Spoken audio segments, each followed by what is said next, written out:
what it sounds like when my car starts to make ridiculous sounds. The speedometer, of course. The speedometer actually stays accurate. It's just the very loud sound.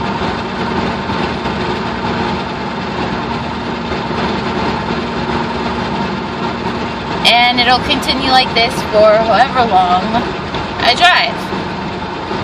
When it's cold, it's louder. So yeah, I'm thinking it's either a loose cable or I just need to replace the wire completely. It's not too expensive. It's about 40 bucks. Just remove the cluster. So yeah, if anybody else is having problems like I am,